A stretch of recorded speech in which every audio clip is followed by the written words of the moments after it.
practicing architect and a member of Vietnamese Association of Architects. Next, we'll have on stage architect Sarjan Juvis.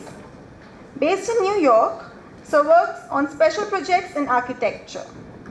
He is the founder of Normal Architectural Office and School of Missing Studies and lectures globally in museums and universities. He has authored many famous books, and his works have been published in prestigious journals like Harvard Design Magazine, Cabinet Magazine, Architectural Design, and many more. He's also a visiting professor at Columbia, Cornell, Penn Architecture, Parsons, Pratt, and Harvard University. Our third speaker for the session would be architect Durganand Balsavar. He is the architect, social activist, and writer, and is researching cultural landscapes in transformation. He founded Artist Human Settlements Research Collaborative, which has been involved in social housing, rural-urban policy, disaster mitigation, and war rehabilitation. Architect Balsavar is also a nominated member of the Chennai Metropolitan Development Authority Monitoring Committee and Second Master Plan, and has also consented to moderate the panel discussion for this session. So please welcome on stage architect Hof Vo Thanks.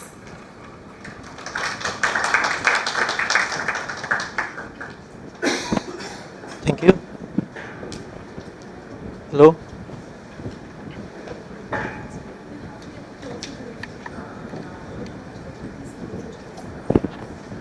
Hello. Okay. Hello. Hi everyone. My name is Ho Phương Thanh, a university lecturer and practice architect from Vietnam. I would like to also introduce my co-author of the paper, Dr. Nguyễn Quốc Tuấn. He sits over there.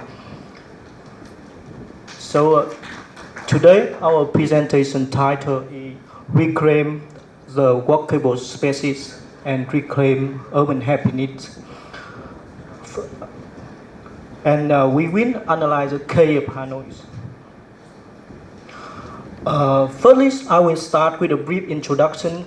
As you know, the process of urbanization and globalization had changed ASEAN city dramatically. So, real studies suggest that urban dwellers, especially in city, has led walkable spaces are significantly unhappier than the suburban or rural people. So, this presentation will look at two main concepts, urban happiness and urban walkability, as well as their relations. And in the second part, we will analyze the case study of Hanoi. I want to start the presentation by raising a simple question. What is the first thing that an infant wants to do and the last thing that an older person wants to give up? So walking is one of the most natural human activity. Human body is designed to walk, and walking is the most energy efficient and the most comfortable way to move. In the course history of city, people mostly walk from place to place to conduct their daily activities. And walking connected people not only to what they needed to do, but also to each other socially. So, in other words, we can say that walking is not just a means, it's an experience. However, with the industrialization and technological change, people tend to leave the life in the city center and invest more to the city peripheries. And because they could travel beyond the walking distance, in the most extreme cases, such as in North America, distance between the home and work are so great. And such lifestyle bring a concept of automobile dependency, or we can say the city like a car dependent city. However, at the same time, there's still many cities in developing countries such as in Asia, where walking remained a key mode of getting around. 2005, 44%. So what is the reasons? I think the reason is because walking is free for low-income inhabitants, and also the ASEAN city more compact and has a high population density than the Western city. However, as economics develops, ASEAN city planning also changes to accommodate with the rising number of private and commercial vehicles. And the walking mode has declined significantly in recent decades. As you can see from the table, for example, in Bangalore, it dropped from 44% in 1984 to 8%. And in Beijing used to be a city of bicycle, but now it's turned into a city of car. We come to the topic of urban happiness as a theme of our forums. Urban living has potential to greatly affect well-being in many ways, maybe in a good way or bad way. So the urbanization can create impact on mental happiness. For example, the social isolation, loneliness, economic stress, inadequate access to nature. In a city, you have less chance to interact with the nature. Urban happiness can also affected by urban characteristics like size, the density. For example, recent study by Kozarins have proved that also residents in denser cities tend to be less happy. Scientists also suggested that urban disamenities such as bad weather, crimes, or pollution can significantly predict urban happiness. And urban transport also issue can have an impact on urban happiness. Montgomery, in his famous book Happy City, has suggested that the farther people had to commute, the less happy they are, not just with the driving, but with the quality of their lives. So, what is the main domain of the urban happiness? And beyond research of David Felcher and Perry, we propose 5 domains of the urban happiness like in the diagram: the physical well-being, productive well-being, material well-being, emotional well-being, and social well-being. And if we expand the 5 domains, we will have a subdomain like in this diagram. For example, for social well-being, you will need the social life, activity, and even acceptance and support. So how walking could promote urban happiness? We think the main reason is that every benefit of walking could promote some domain of urban happiness we mentioned above. Walking social benefit can promote social well-being and emotional well-being. Now we analyze the case of Hanoi, the capital of Vietnam. If we come back 1,000 years ago, we can see that ancient Hanoi is totally a non-motorized traffic urban area. People just walk or use boat or hot wagon to move around, quite compact. So it is enough to walk by foot. Under the fan invasion, under the fan colonial, Hanoi experienced some major change in the city structure. French-style streets were constructed, the city became bigger but denser. However, non-motorized traffic mode still dominates, and we see it started the appearance of tramway, a very first public transport in Hanoi. And after regains independence, Hanoi still keeps its mode of transport with tramway, bicycle, walking. However, after 1990, motorcycle appear, and it soon become a part of Hanoi citizen lives. As you can see from the low right pictures, every family photographs at this time often had the motorcycle in the background. So somebody said that the motorcycle become a member of families. So with the invent of motorcycle, non-motorized traffic system had turned into the motorized system with the domination of private vehicle and the light motorcycle and then car. So Hanoi today suffer from urban transport crisis, as you can see in the picture, due to the overwhelming growth of private vehicle. So people also in this chaotic scene, people also tend to have negative behavior. You can easily see someone driving in the wrong direction or ignore the traffic lights. Public transport systems are inadequate and inefficient. So in that context, Hanoi walking mode share is declining significantly. Even the average trip length are still low. Hanoi become a city that had an alarming state of unwalkability. We come to the sidewalk of Hanoi. The sidewalk of Hanoi is crime and shared space of a wide range of users, shop runners, local residents, and also objects like street furniture, parked vehicle. A lot of activity occur on the sidewalk at the same time, like motorcycle parking, food stall, tea stall, children playing.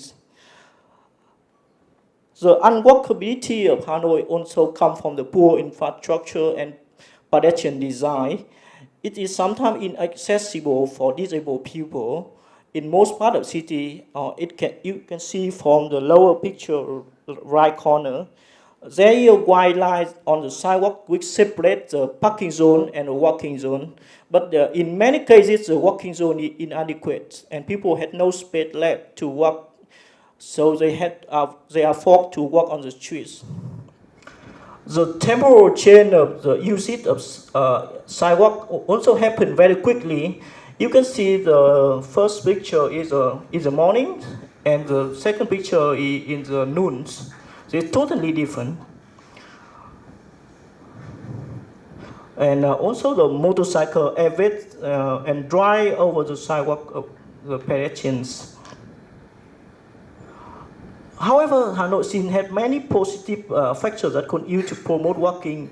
For example, vibrant streets, special center plates, suitable walking distance, and local people are very open and friendly.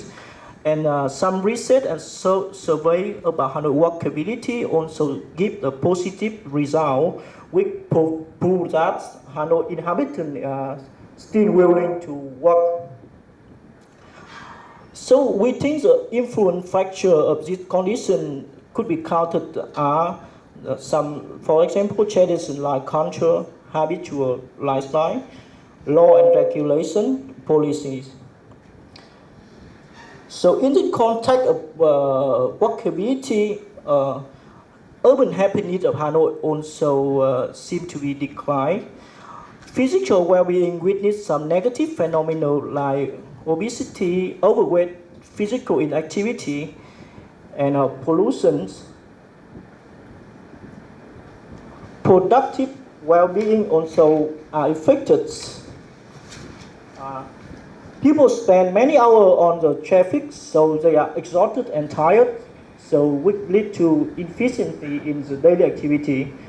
And in regard to the mental well-being, citizens had to pay for the cost of buying private vehicle and fuel, and time and money are wasted because of the traffic congestion. In terms of emotional well-being, people are in fear of traffic, in fear of walking. Parents are in fear of letting their children walking to school, so they have to ride them to school and then pick them back with their private vehicle. Social well-being also has some issue. For example, the people tend to aggressive and violent on street due to the stress from the traffic jam. They easily Control 5 in streets.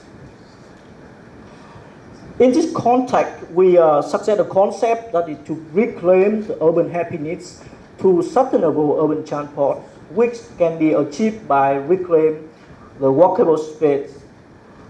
Hanoi Authority has done a lot of effort so far to reclaim the walkable spaces, for example, using law, regulation, and policy. However, this kind of solution often had only temporal effects. Hanoi also promotes some walkable streets and car-free streets. This action result sometimes positive, but still has some problem in management and operation. The most extreme action had been done in the viral campaign in 2000 and 2016 when Hanoi tried to rezone the encroachment of the sidewalks. Law enforcement officers break down any object that block the sidewalk, that occupy the sidewalk. But sometimes they overdo it. For example, in this picture of the left corner, they broke down an architectural heritage by accident. And they also break down the trees because they think the tree also blocks the pedestrians. So it's not good. After a short of time, people reoccupy the sidewalk by many ways, so it had only temporal effects. The final part, we done a research to apply a more suitable framework for the sidewalk in Hanoi, but this research is too long, so I just give a brief results. We divide Hanoi into 3 parts based on its morphology and histories. The first part is ancient quarter, colonial quarter, and the last part is new urban quarter. In zone 1, ancient quarter, it has high density with narrow and short streets. So we usually have small sidewalk. However, there are a lot of vibrant streets here. Center plate are also special and significant. So we suggested the most suitable strategy for this area. It designed a walkable spaces in type node or point. In the second zone, colonial quarter is characterized by French style, medium long street, sufficient sidewalks. And the street facade is quite interesting and beautiful with a lot of French style architecture. So we propose to design this area in type exit and roads. The last areas in new urban quarters, suitable strategy with will be the spatial and physics, which focus mainly on a public space like park, square, or lakes because they are available in these areas. So finally, we come to some conclusion. Happiness in the city is made up of many elements. Human metropolis must have places for people to meet, communicate, interact with each other. There should be friendly, low-cost, accessible, and easy-to-go spaces which are welcome all citizens, no matter race, genders, age, religions. Walkability plays a vital role in urban environment and has relation with urban happiness. But walking modes have been declined in Asian cities, which were used to be very walkable. Hanoi, the 1,000-year city with marked control and social activity, now having a very poor walkability condition, which had impact on its urban happiness. So fortunately, the city had potential to reclaim its walkable spaces and promote citizen well-being based on the traditional lifestyle of Asian human being and expectation of local people. So due to the complex history and morphology of Hanoi, different type concept for walkable space should be applied for different zones of city. And we think that the demand from the citizens need to be cared by the government so that Hanoi in particular and Asian city in general really become a human city for all. Thank you very much for your attention.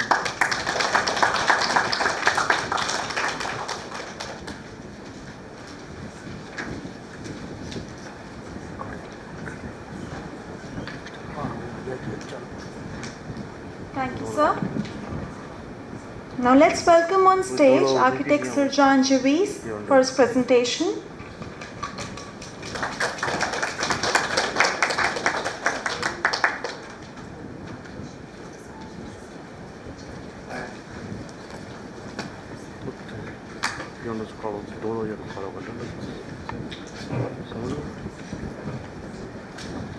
Can you unplug it and plug it back? It worked earlier. Okay.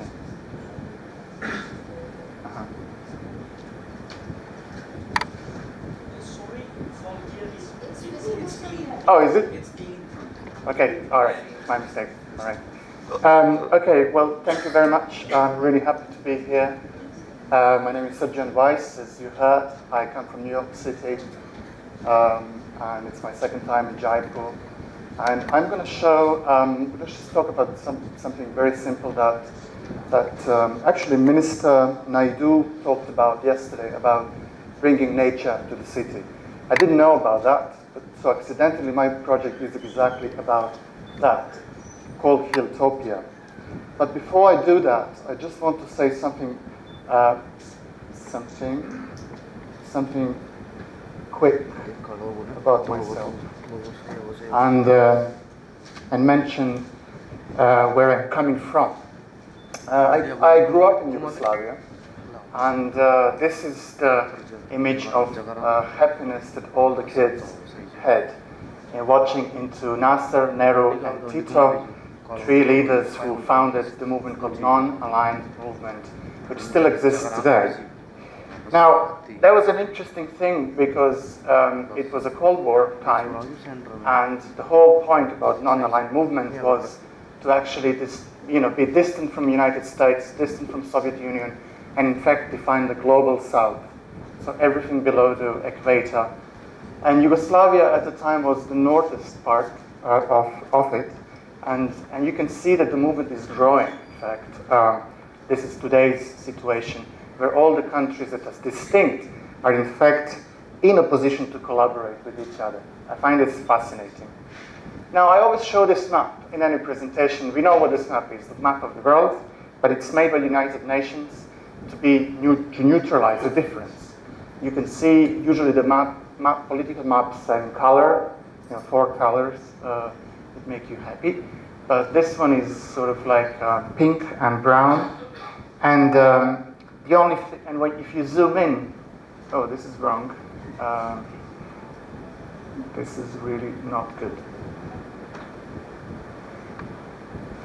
Anyways, let's do this one. If you zoom in into the country where I grew up before going to New York City, which is here, it is actually a country called Yugoslavia today is expressed by numbers. 1, 2, 3, 4, 5, 6. There is a handy legend on the upper left side, so you can find which country you are. There is even a new country which is not fully recognized by everybody, called Kosovo. It is not on the UN map because it's not recognized. But point is that I am from number 3. Okay, that's my country. That's my identity. But I know everybody from 1, 2, 3, 4, 5, 6, and 7, and I work there. Why am I showing this? Because I want to talk about what also Mr. Doshi was talking about, multiplicity, and the way how to design it as an archipelago, the multitude of islands in the city which appears to be one. And the project I want to show is a relatively old project, but it keeps coming back, about Philadelphia and similar post-industrial cities in the United States which are vacant. This map shows, the red shows all the lots which are abandoned and vacant. North is this way, so you can see in some parts of the city it is almost 90% empty and vacant. This is more or less how it looks. Whenever there is a vacant house, the city pays money up to $50,000 to remove it and to actually leave this space open. So there is plenty of space, and if we talk about finding lost public spaces, I thought this would be an appropriate thing to do. My team, we thought about what to do about this issue. Usually the policy is that how to bring people, how to bring businesses and work, but somehow it doesn't work. The statistics say that 6,000 people from New York City move to Philadelphia, but 8,000 each year, but 8,000 move back to New York from Philadelphia. So in fact, the numbers are declining. And all the policies that are being tried are in fact not working in these red areas.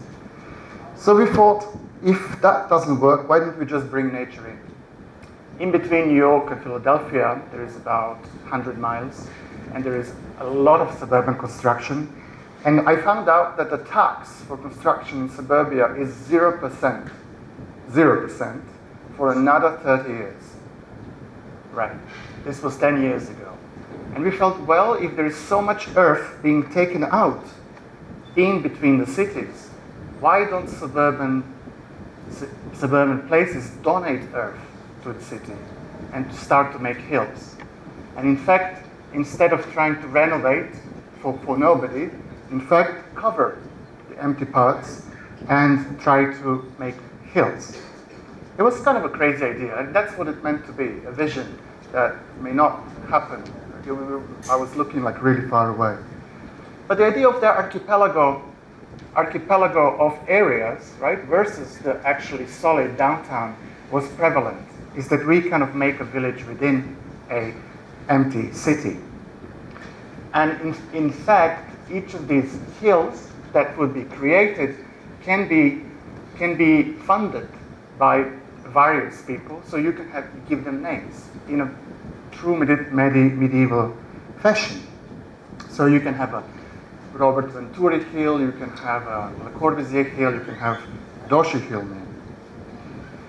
Now, to substantiate that, we work with GIS software. We have to go out of the architectural language, right, and find a tool that can show us the volume of emptiness. Now, what you see here as hills are in fact the most vacant areas expressed by GIS software.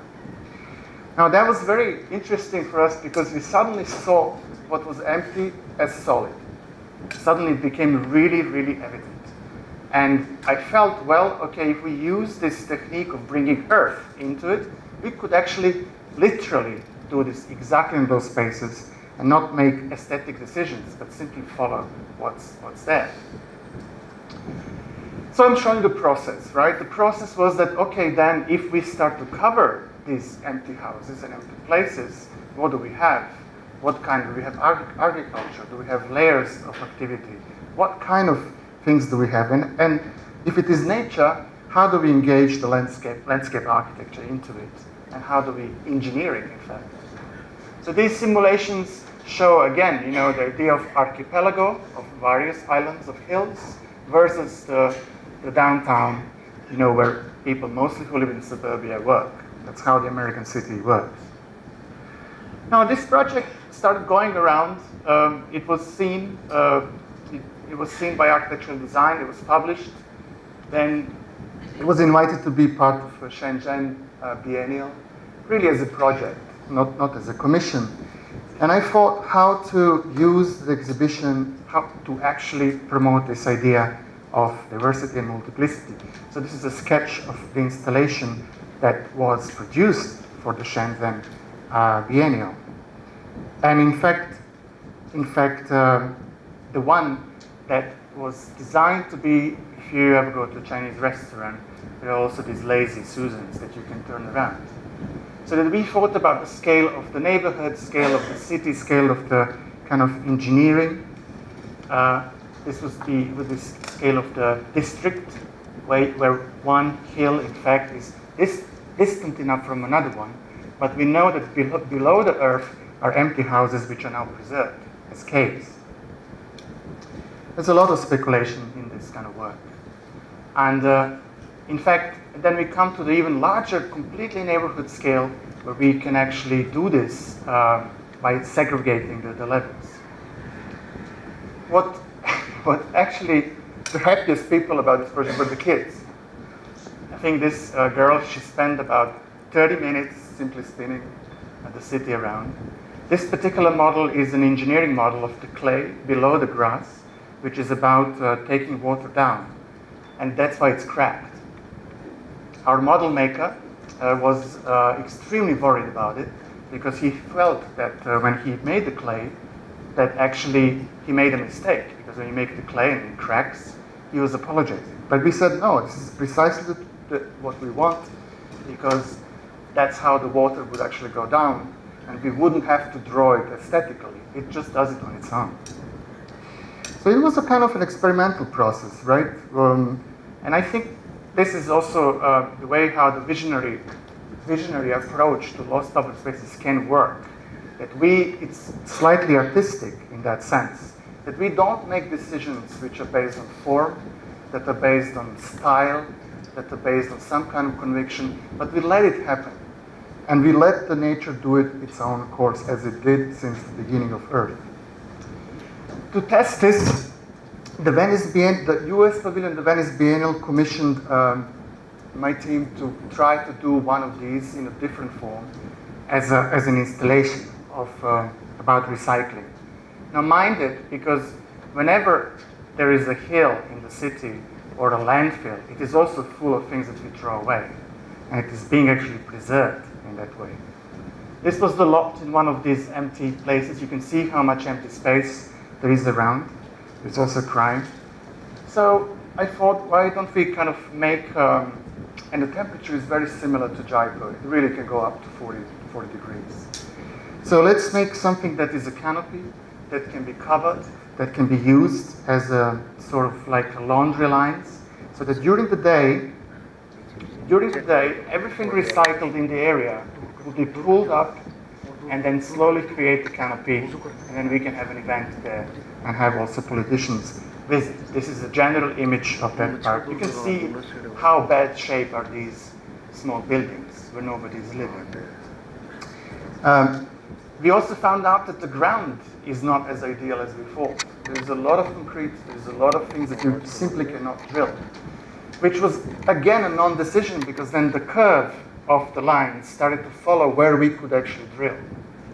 I didn't make a decision of this curve, it just went on its own. And you can see anything being, I think there was a baseball game just the day before, so there was a lot of beer bottles and a lot of stuff. We kind of made one single detail that everybody can do to kind of clip it and then pull it up. And then what I find really fascinating is that even though we think that there are no immigrants in the United States and migrants, there are actually plenty of refugees from Africa. You just don't see them on the television, because they're pushed out of New York City to Philadelphia and to the Midwest. These two kids are from Ghana. So, it was also interesting for them to kind of pull it up. And how it works is that this is put here at the bottom, and then the laundry line, like a laundry line, is pulled up, and slowly this canopy starts to grow. Now, the point of this, and also these two kids, he's from Niger and Ghana again. I love this guy. He would not take out his headphones for no matter $400. But he would do the work. And that's fascinating. And this is this simple detail constructed to actually pull it up and engage the city, engage what is there. So my last point is that if we think of the nature coming in, I'm not just talking parks here, I'm not just talking planting trees. I'm talking involving the entire system, ecosystem and material system, and then social science to re-engage the place as it is. And not to think about financial structures that more people are going to make the city better. Maybe city can stay with the same amount of people than it is, maybe even smaller. But in that case, we have plenty of possibilities to actually bring nature into the city in a creative way. So that's it. Thank you very much. Thank you, sir, for a very thought-provoking session. I suppose our audience must be ready with the questions. So we'll quickly move on to a panel discussion. Take their seats on the dais.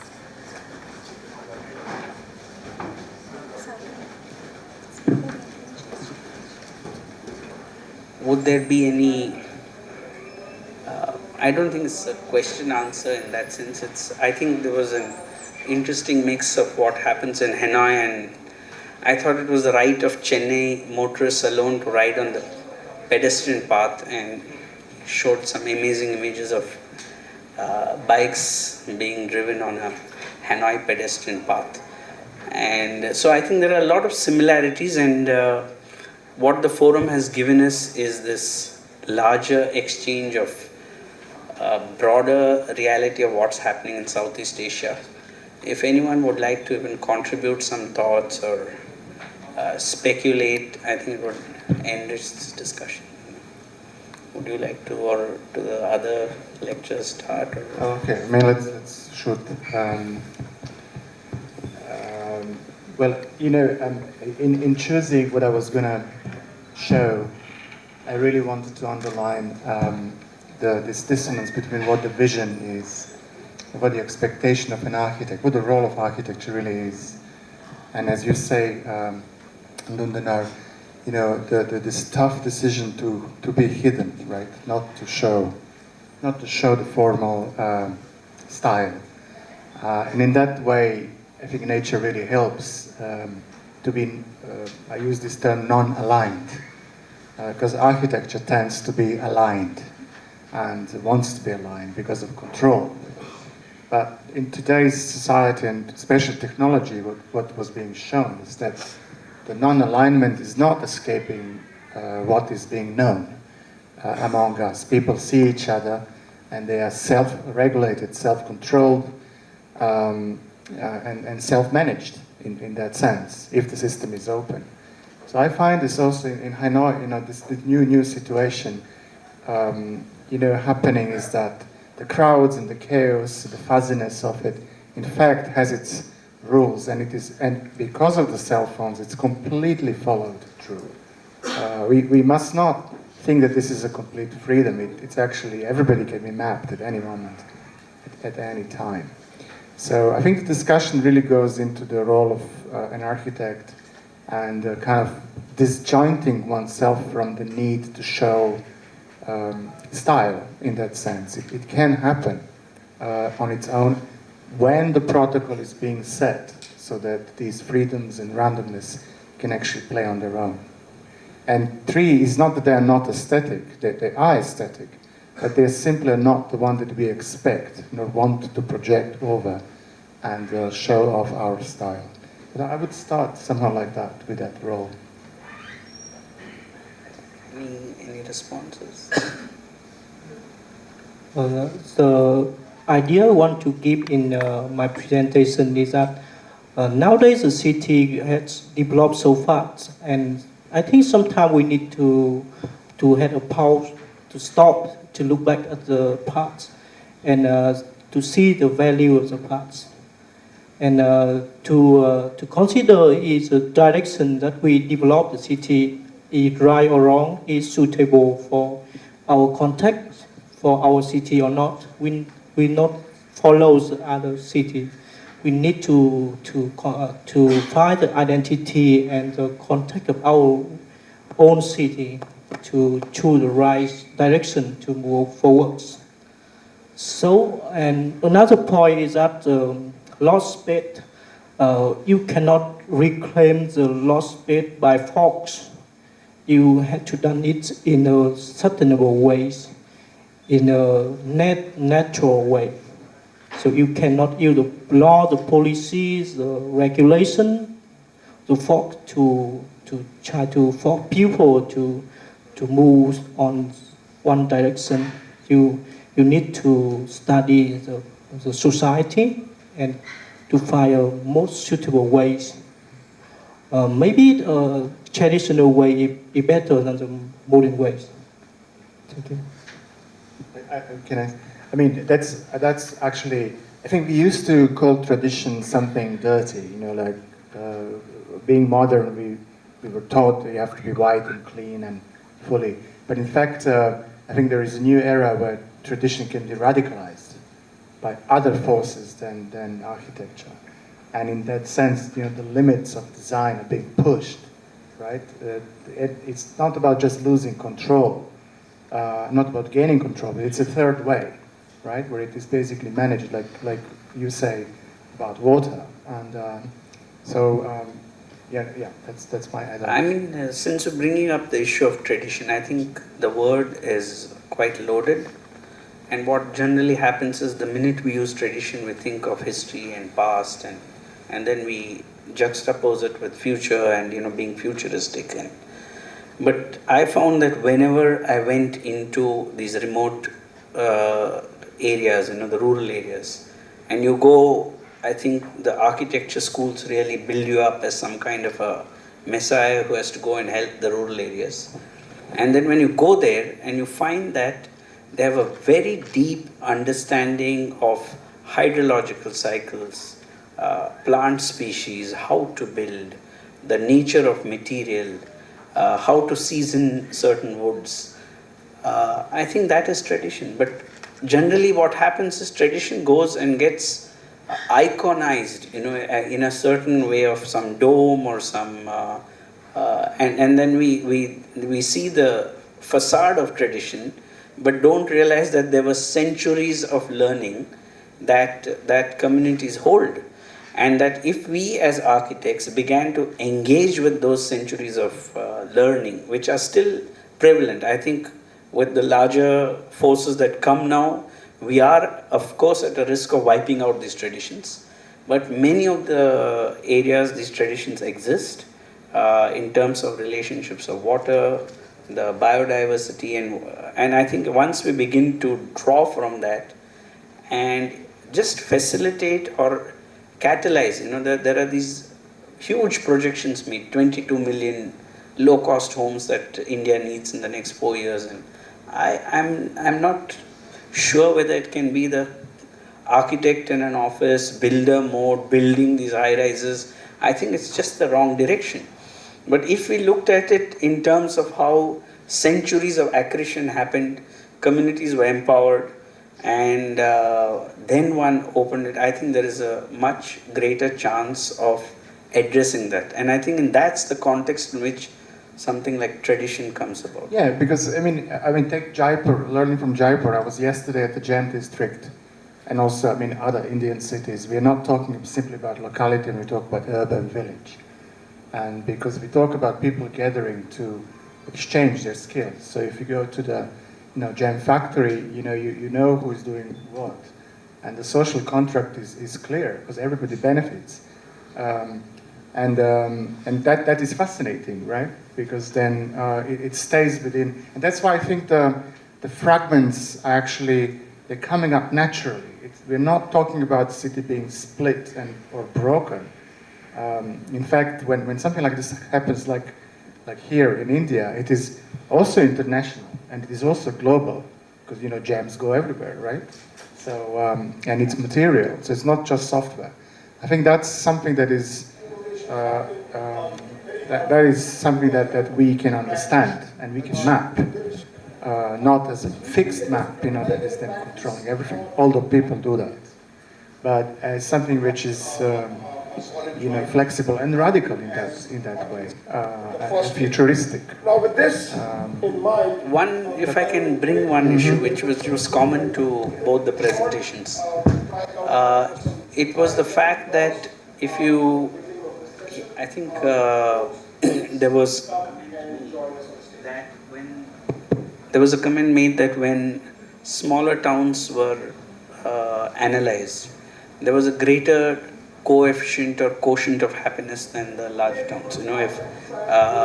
If one were to take that as a given, versus the scheme or the project we're envisioning, the futuristic project, where nature begins to set certain scales, versus the modern city, which seems to be simply sprawling endlessly with no idea of a boundary.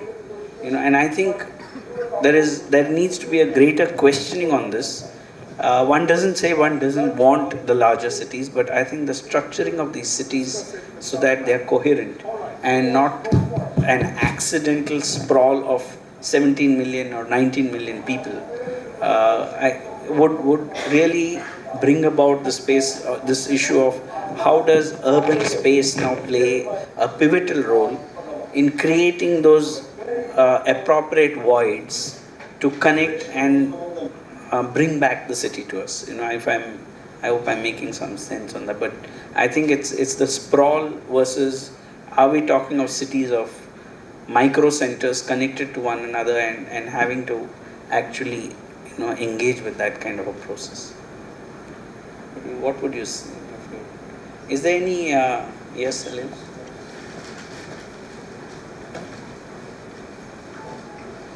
It was a very challenging project doing a first of this scale in our country. It was very difficult to get vendors or contractors or specialists who could do it to the degree of excellence that we expected. So that was quite a drain. Finding lost soul though.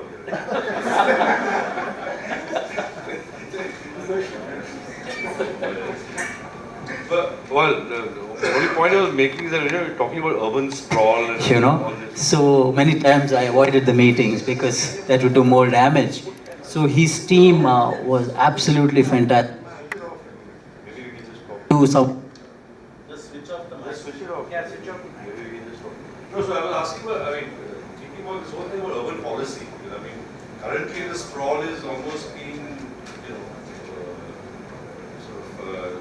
so getting its impetus from the current development plans that are allowing the sprawl to happen. It's legal to make that sprawl happen. And if you're occupying, let's say, open spaces, it really is almost allowed by the current legislation and the urban policy. So, is there any mechanism in which a lot of these ideas that you guys are talking about actually gets put into the?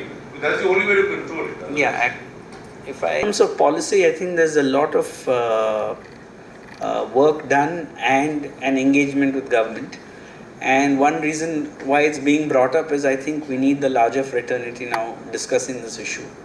Anuradha Mathur's research is one datum in that area, and she's done not only in Bombay, now in Bangalore, and there are several others who kind of mapped this relationship of biodiversity, economic revival, and hydrological cycles.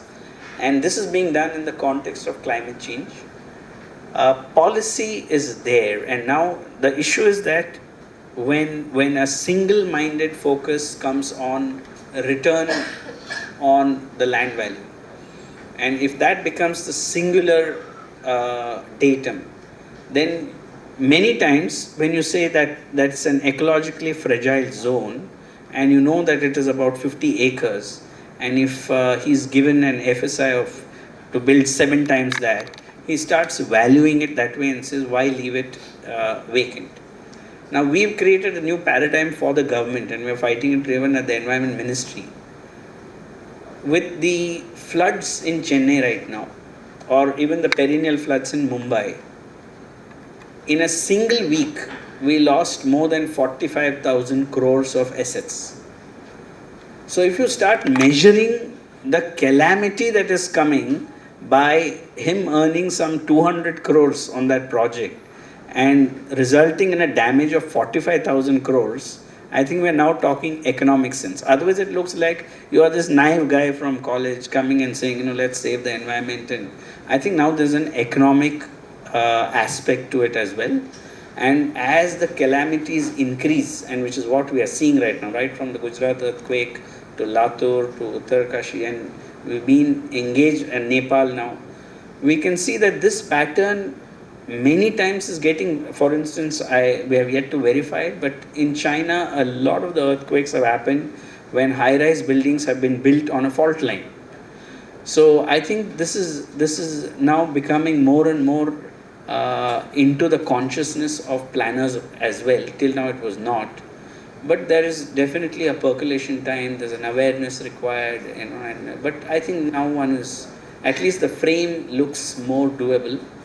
3 or 4 years before this Chennai flood happened, I was not sure whether it's doable or naive. I agree that that doubt was there.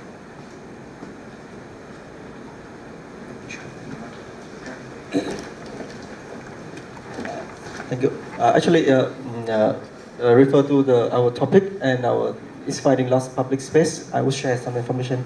I think that besides the policy I think that the role of the community and the media is very important, because sometimes policy is not support for the community to finding the public space. So sometimes, for example, in Hanoi, actually 2 years ago, we had the mayor of the city, he wanted to demolish, to replace 6,700 very old tree. So the community, they don't agree with that. So they we have a group on Facebook, and we have some small demonstration. So in our government, they're really afraid of demonstration. So that's the final, they withdraw their plan. So the new mayor, he put a new plan that we will plant more 1 million trees for the city. Another example that some company, they want to explore a park in the city center to build the new residential. So besides of our professional effort, so media is very important. So many people, they write an article and on newspaper, and that's the reason that the city's government, they withdraw the plan. So I think that besides policy, so we need to educate the local people, because sometimes they familiar with losing space. So if they realize that they lost something, so they need to finding something, so they will make a pressure to the government or to the policy maker, so we can get the result is better than today. Thank you very much. I mean, it's a great point. But then, of course, there is also an issue. What are we leaving behind? You know, I was showing the example of Philadelphia, which is an empty city. What if there is no community, but you have a city structure, and you have the lines that you are mentioning? So, you know, what is then the strategy? Is the strategy then artistic, in fact, and not urbanistic? You know, there is nobody to discuss these things. And so my point was that, you know, when we took our models to China, to Asia, right, to actually they were made there, everybody was telling us, oh, this is actually very Chinese.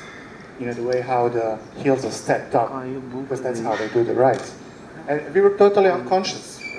So that was a signal that there is something artistic within our process that we are not tapping into. You know, something like Ai Weiwei would do, like without so-called apparent reason. And so I think it's a 50-50 game. You know, the policy, yes, but also nature doesn't really need to have a policy. In fact, you know, it blurs the lines. So, and it goes into the, you know, examples of land art from the 70s, you know, Robert Smithson and other Americans that just dealt with material, right? They spread it around. And that's what happened with this, with that Ish project, is that suddenly we did not know that there were so many Africans in Philadelphia, you know, coming from Africa, because they're not allowed to inhabit the empty space, you know, because of some policy, you know. So in a way, we were going against the idea of policy as a tool, because, you know, you do the policy, and then you have to do the thing. You ran out of money, you ran out of efforts. So I'm not contradicting, I'm just saying that there may be two ways of going and understanding, say, what would the countryside be within the city, right? Because countryside is usually mostly empty. So there is a reversal as well going on. Any? Hello sir, I am Swati Bahale. I am architect and urban designer. And I just wanted to ask you ki there are a number of authorities within the India, those who are regulating the development at different levels. Just like we have the villages, we have the cities, and cities are now approaching towards the villages. But we don't have that much interaction between, or we don't have that much integration of the two authorities in between that, so that we can regulate the development in the better way. So that should be the part of policy while designing the policy for the cities or for the suburbia. So that is mostly the lacking, I feel, because of that the haphazard developments takes place. And that I observed when I visited the villages, and why the villages get converted into the slums, or why they are losing their public spaces or the heritage or the importance also. So that is the main thing that I want to add. The integration should be there. No, sure. This is an area which is a major stumbling block. And what we propose to the government here is, what tends to happen is that and this problem happens because a political boundary becomes your planning boundary. And if you make a political boundary the basis of your planning boundary, you're bound to have problems. But and that is the whole problem here.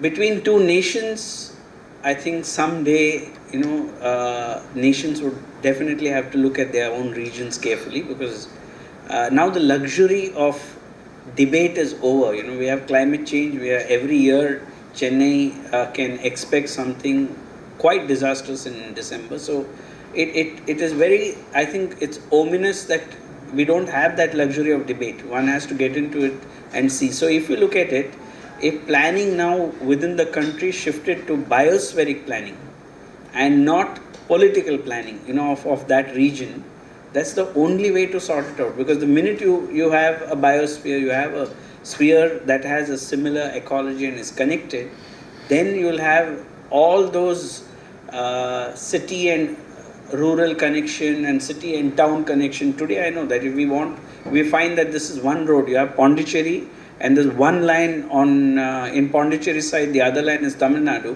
and you want to develop that region, it's impossible. And it's impossible only because the political boundary has become primary, and actually the political boundary was a fantasy, was imaginary, at some level. And that is becoming the basis of planning. So you can understand that the whole premise of modern planning needs to be questioned. The other thing is, if we look at modern planning, we're not discussing it. The modern planning principles came when we were talking of cities of 5 million and 6 million. Today we are talking 12 and 18 million, 19 million, and still the guy in the urban ministry is coloring blue and yellow and as if it was a 3 million town. So I think, and for a firm or an architect or even a urban design firm to even think today that they can usurp the role of 10 million people on what they want, I think is questionable. So they sit in that, they believe they have the GIS tools, and they're really usurping this whole thing without a participatory process.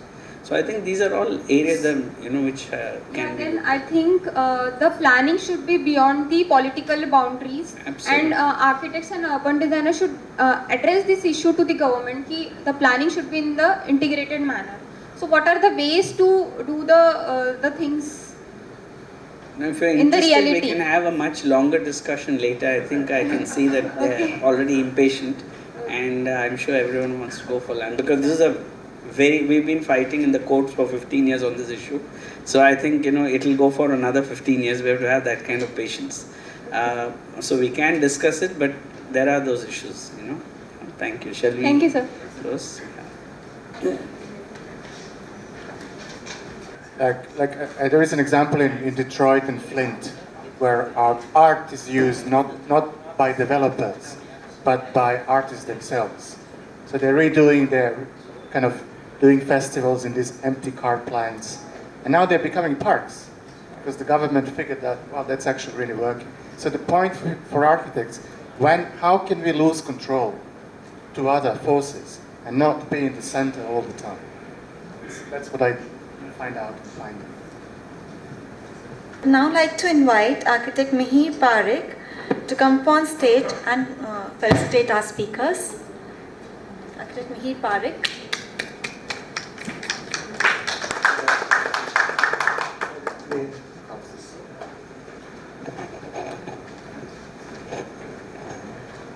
Architect H.P. Thanks.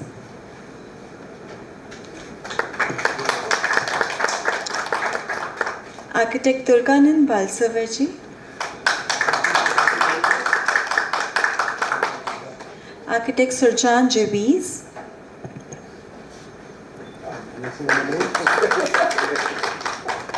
Thank you, sir.